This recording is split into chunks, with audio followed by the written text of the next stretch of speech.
വാജ്പേയി പ്രധാനമന്ത്രിയായിരിക്കുമ്പോൾ അദ്ദേഹം പറഞ്ഞു, ഭരിക്കുക എന്നുള്ളത് എൻ്റെ ചുമതലയാണ്, ഭരിപ്പിക്കാതിരിക്കുക എന്നുള്ളത് നിങ്ങളുടെ കാര്യമാണ്. ഇതാണ് പ്രതിപക്ഷത്തെപ്പറ്റി അദ്ദേഹം പറഞ്ഞ അഭിപ്രായം. ഭരിക്കാനാണ് പ്രധാനമന്ത്രിയുടെ വേഷം കെട്ടി അദ്ദേഹം അവിടെ ഇരിക്കുന്നത്. പ്രതിപക്ഷത്തിരിക്കുന്നവരുടെ ചുമതല അദ്ദേഹത്തോണ്ട് ഭരിപ്പിക്കാതിരിക്കുകയും തടസ്സങ്ങൾ സൃഷ്ടിക്കുകയും മാനഹാനി വരുത്തുകയും അദ്ദേഹം ചെയ്യുന്നതൊന്നും ശരിയല്ലെന്ന് പറയുകയും ചെയ്യുക എന്നുള്ളതാണ് അദ്ദേഹം പറഞ്ഞതിൻ്റെ ധ്വനി. ഇവിടെ കേരളത്തിൽ സംഭവിച്ചിരിക്കുന്നത് അത് തന്നെയാണ്. അതായത് പ്രതിപക്ഷം ഭരണകക്ഷിയായ LDFനെ നിരന്തരം വേട്ടയാടിക്കൊണ്ടിരിക്കുകയാണ്. അവരുടെ വേട്ടയാടൽ ജനങ്ങളിലേക്ക് അവർ അപ്പോൾ എത്തിച്ചു കൊടുക്കുകയും ചെയ്യുന്നു.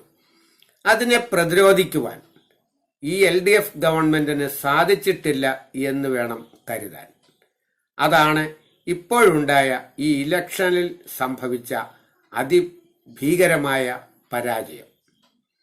ഓരോ തവണയും പ്രതിപക്ഷം ഗവൺമെന്റിനെതിരെ ആരോപണങ്ങൾ ഉന്നയിക്കുമ്പോൾ അതിന് ചുട്ട മറുപടി കൊടുക്കാനോ അതിനെ പ്രതിരോധിക്കാനോ ഒരിക്കൽ പോലും ഗവൺമെന്റിനോ ഗവൺമെന്റിന്റെ വക്താക്കൾക്കോ കഴിഞ്ഞിട്ട്.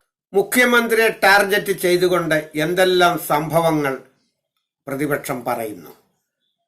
മുഖ്യമന്ത്രിയുടെ മകളെപ്പറ്റി, മുഖ്യമന്ത്രിയുടെ മരുമകനെപ്പറ്റി, മന്ത്രി കൂടിയായ മരുമകനെപ്പറ്റി, മറ്റ് മന്ത്രിമാരെപ്പറ്റി ഒക്കെ ആരോപണങ്ങൾ ഉന്നയിക്കുമ്പോൾ അതിന് മറുപടി പറയാതെ മൗനം ദീക്ഷിച്ചത് കൊണ്ടാണ് ഇന്നുണ്ടായ ഈ കനത്ത പരാജയം ഏറ്റുവാങ്ങേണ്ടി വന്നത് എന്നാണ് ഞാൻ കരുതുന്നത്. ഇലക്ഷൻ ദിവസമാണ് EP ജയരാജൻ ഒരു വലിയ വെടിപൊട്ടിച്ചത്. എന്തായിരുന്നു?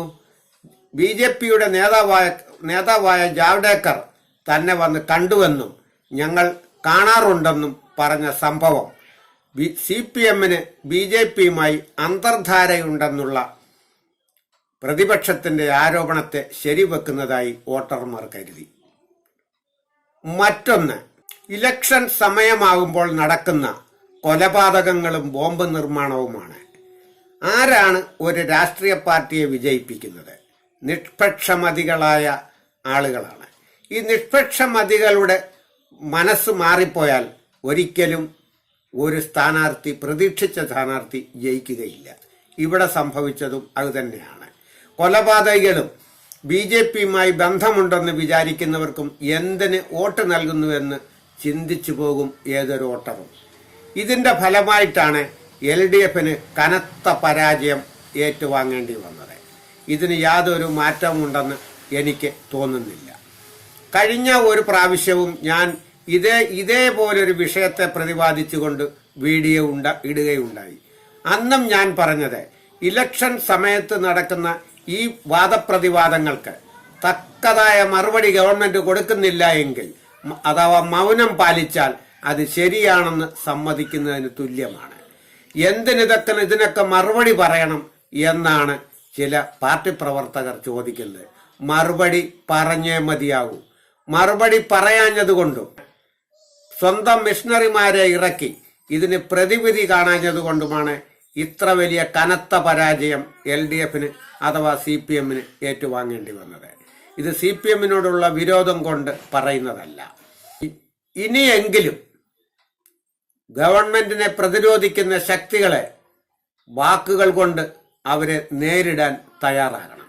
അങ്ങനെ തയ്യാറാകാതിരുന്നാൽ ഇനിയും CPMന് നഷ്ടങ്ങൾ ഉണ്ടാകുമെന്ന് പറഞ്ഞുകൊണ്ട് ഈ വീഡിയോ ഇവിടെ ഞാൻ അവസാനിപ്പിക്കുന്നു.